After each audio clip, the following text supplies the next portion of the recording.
Welcome to Zwide Media. If you're new to this channel, please subscribe. Don't forget to like, comment and share. Here's a new video for today. Enjoy.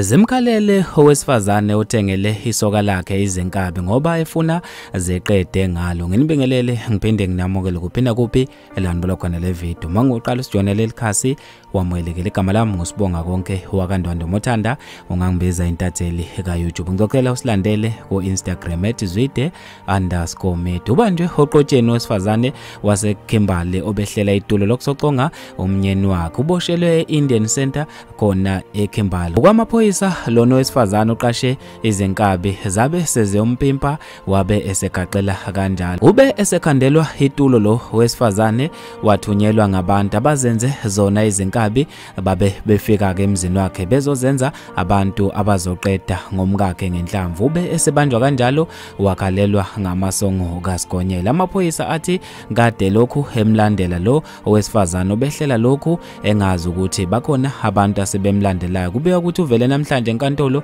eKhimbali Magistrate Court. Yize noma ngakavela ukuthi ngabe yini le abefuna ukuyibulalela umnyeni wakhe. Abantu basijabulele kakhulu lesenzo samaphoyisa. Bafethu ke ngizofisa ukwazi uphala kweni khona lapha kwi-comment section ngalo lo daba. Mina njengentathelwa YouTube sengiphuma kanje ngithi awungibambe evidweni elandelayo.